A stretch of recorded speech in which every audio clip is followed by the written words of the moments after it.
आज से 150 साल पहले एक छोटे से कॉटन ट्रेडर ने भारत को बदलने का सपना देखा।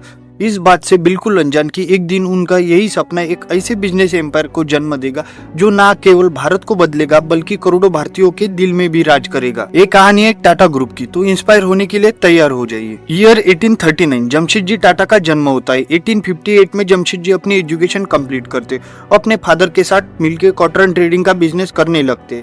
अगले 10 सालों में कई मुश्किलों के बावजूद उनका बिजनेस काफी बड़ा बन जाता है। लेकिन जमशेदजी केवल कॉटन को ट्रेड करके सेटिस्फाइड नहीं थे, वो खुद कॉटन से क्लॉथ मैन्युफैक्चर करना चाहते थे।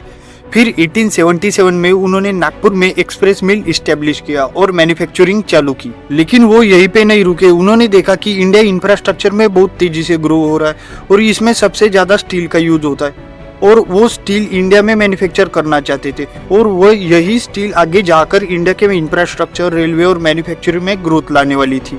स्टील मैन्युफैक्चरिंग के लिए आयरन बहुत इंपॉर्टेंट होता है। उन्होंने जगह जगह आयरन ओर ढूंढना चालू कर दिए। 17 साल की बड़ी मुश्किलों के बाद उन्हें बंगाल प्रोविंस में एक हाई क्वालिटी आयरन ओर मिल गई और जिसके बाद उन्होंने आयरन ओर माइनिंग और टाटा स्टील नाम से स्टील प्लांट सेटअप कर दिया। लेकिन अनफॉर्चुनेटली जमशेदजी अपने आंखों से इंडिया में स्टील बनते नहीं देख पाए, क्योंकि 1904 में 65 की एज में जमशेदजी ने अपनी आखिरी सांसें ली। जमशेदजी के ड्रीम्स और विजन इतने ग्रैंड थे कि जीती जी उनका पूरा होना पॉसिबल नहीं था, इसलिए उनके बाकी सारे ड्रीम्स को पूरे करने की जिम्मेदारी ली उनके पोते दोराबजी टाटा। 1880 में जमशेदजी ने देखा कि इंडिया में इंडिपेंडेंस की डिमांड बढ़ती जा रही है। जमशेदजी का मानना था इंडिया को इंडिपेंडेंस होने के लिए और इंडिपेंडेंस सस्टेन करने के लिए इकोनॉमिकली सेल्फ सफिशिएंट होना बहुत जरूरी है और इसके लिए सभी प्रोडक्ट को इंडिया में ही बनाना होगा और उन्होंने इसलिए अलग अलग एरिया में और भी इंडियन बिजनेसेस बनाना चालू कर दिए। उन्होंने बहुत सारे जमीनें खरीद कर स्ट्रॉबेरी फार्मिंग चालू की, बेंगलोर और मैसूर में जमीनें खरीदी और टाटा सिल्क फार्म ऑर्गेनाइजेशन की शुरुआत की।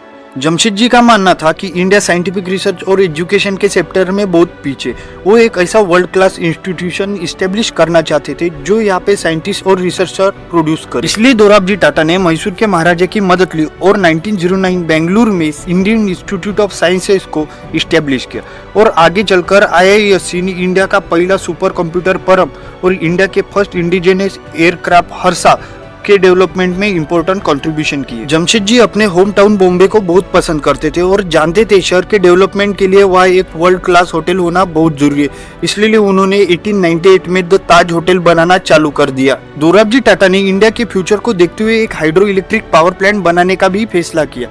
ये प्लांट उन्होंने गोवा महाराष्ट्र के बीच में पड़ने वाले दूध सागर फॉल पे बनवाया और वहां से शुरुआत हुई टाटा पावर की। उसके बाद दोराबजी ने टाटा स्टील में डेवलपमेंट और इन्वेस्टमेंट लाई और बिजनेस को कई गुना बढ़ा दिया। दोराबजी एक के बाद एक कामयाबी हासिल कर ही रहे थे कि 1932 में दोराबजी की डेथ हो गई। लेकिन जाने से पहले उन्होंने टाटा एम्पायर को अलग अलग सेक्टर में डाइवर्सिफाई कर दिया। अभी Tata group electricity, essential, steel, banking और इंश्योरेंस इन सारे सेक्टर्स में घुस चुकी थी। दोराबजी टाटा के बाद 1938 में टाटा ग्रुप के चेयरमैन बने उनके फैमिली के एक young member JRD Tata. JRD Tata ने 1925 में ही बिजनेस ज्वाइन कर दिया था। उन्हें हमेशा ही एविएशन में काफी इंटरेस्ट था, इसलिए 1932 में उन्होंने टाटा एविएशन की शुरुआत की। ये एयरलाइन कार्गो और पैसेंजर ट्रांसपोर्ट करने वाली इंडिया की पहली एयरलाइन बनी। इसकी पहली फ्लाइट खुद JRD टाटा ने उड़ाई थी। चेयरमैन बनने के बाद JRD टाटा ने देखा कि इंडिया को सोडा ऐश और कॉस्टिक सोडा जैसे इसेंशियल केमिकल बाहर से इंपोर्ट करना पड़ रहा था। ये ऐसे केमिकल्स थे जो ग्लास, टेक्सटाइल, सोप, डिटर्जेंट जैसे इसेंशियल प्रोडक्ट बनाने में इम्पोर्टेंट थे। वो चाहते थे कि इन केमिकल्स को इंडिया में ही प्रोड्यूस किया जाए, इसलिए उन्होंने इंडिया में ही एक केमिकल प्लांट बिल्ड किया और ऐसे ही शुरुआत हुई टाटा केमिकल्स की। और JRD टाटा यहीं पर ही नहीं रुके, उसके बाद उन्होंने लैक्मे को बना जो कि एक लग्जरी कॉस्मेटिक ब्रांड है और टेल्को की शुरुआत की जो रेलवे के इंजन बनाया करते हैं और इसी बिजनेस को JRD ने बाद में ट्रक मैन्युफैक्चरिंग में एक्सपार्ट कर दिया। इंजन्स और ट्रक्स बनाने वाली इसी कंपनी को आज हम टाटा मोटर्स के नाम से जानते हैं। 1991 तक JRD टाटा ने टाटा ग्रुप के कंपनीज का नंबर 84 तक पहुंचा दिया था। 24,000 करोड़ का रेवेन्यू था और 2,70,000 एम्प्लॉइज थे। लेकिन अब इसके साथ JRD टाटा की उम्र 87 साल की हो गई थी और अब समय आ गया था कि वो टाटा ग्रुप की कमान किसी और के हाथ में सौंप दे। इसीलिए JRD टाटा ने टाटा फैमिली के एक प्रोमिसिंग मेंबर को चुना और ये प्रोमिसिंग मेंबर थे सर रतन टाटा। उस समय रतन टाटा US में आर्किटेक्चर की पढ़ाई कर रहे थे। रतन टाटा ने इंडिया आने के बाद टाटा स्टील को ज्वाइन किया और वहाँ एक नॉर्मल वर्कर की तरह काम करने लगे।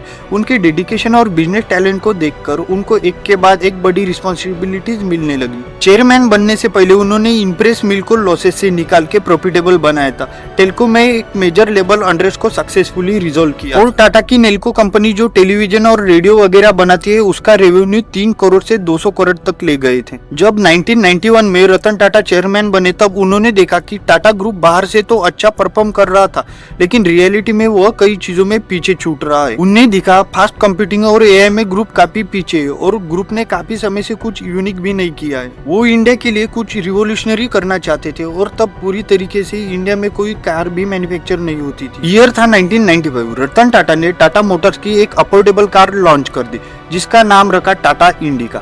उसके बाद एक टाटा मोटर्स की कार्स मार्केट में आने लग गई और टाटा मोटर्स ने 70% मार्केट कैप्चर कर लिया। ऑटोमोबाइल के बाद रतन टाटा ने टेक्नोलॉजी पे फोकस किया। उन्होंने देखा कि बढ़ते टेक्नोलॉजी के साथ टीसीएस के लिए अपॉर्चुनिटीज भी बढ़ सकती और उन्होंने टीसीएस को सॉफ्टवेयर कंपनी में डाइवर्सिफाई कर दिया। उसके बाद टीसीएस बड़े बड़े कंपनियों को सॉफ्टवेयर सर्विसेज प्रोवाइड करने लगी।